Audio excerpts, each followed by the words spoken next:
So good morning, we're live at Ignite and we've bumped into the Copilot dude, Dwayne Robinson. Dwayne, if you wouldn't mind introducing yourself and your role at Microsoft, please.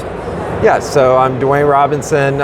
Some people know me as the Copilot Studio dude, to your point. I run a YouTube channel over doing things with Copilot Studio and things of that nature, and I'm currently the principal architect at Copilot Studio inside the product team, looking over like the whole product holistically, making sure it gets the right pieces and right parts all to come in together to be able to build great customer experiences for people.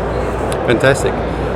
So very simple question, three things. What do we need, what's happening in Copilot Studio now that we know about, and what's coming down the line that is going to be a game changer for us? Yeah, so there's a few things that are happening at this event which are really what I would call the evolution of Copilot Studio going into some really new places. One is going to be this concept of declarative copilots, or this ability for you to build something we call a copilot agent. And that copilot agent's where I'm really able to take and ground a GPT model in conjunction with the Office side. And that makes it where I can call out the custom agent or the Copilot agent inside of the M365 Copilot interface. And you're going to see that expand to be able to do a full Copilot Studio interface, and not just like a GPT that's grounded, which is going to give you the full power of Copilot Studio inside of the M365 Copilot extensibility space. So that's probably one that's really big. The other is going to be that we're also going to be releasing, and I think it's going to go into general availability, if not at this event, very shortly after, and that is going to be the new planner and actions. And this is where we really bring dynamic chaining to bear, where you can take and just explain this piece of, like you have actions, you have knowledge, you have topics, you have all of these different assets inside of your custom agent that you've built. This makes it where you can just explain what these things do and what they need as inputs and what they give as outputs, and then it just dynamically at runtime figures it out and builds that. And that leads me to the third thing that I think is going to be one of the most amazing places to go.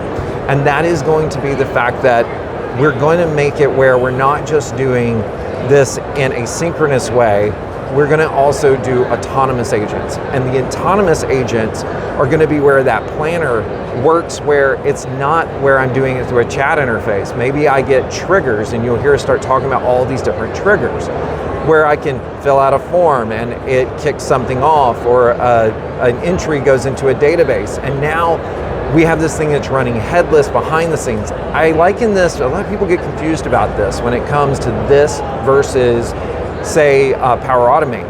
And it's where conversational orchestration meets business process automation. I'm explaining it and writing an agent that is autonomous. I give it a job description, I give it a set of tools, I give it some knowledge, I give it an interface to interact, and then I say how to trigger it and for it to behave, to do what a human would do, to go get all those tools and assemble and solve the problem. It's really, really awesome to see that, and I think people are going to find that to be one of the most innovative things they've seen in a long time. And I'm really excited to see that. I think it's only going to be in preview at this event, but you'll see us really being aggressive to move that more forward. But those are the key things I think are going to really be the innovation space that I'm really excited about personally. Thank you, Dwayne.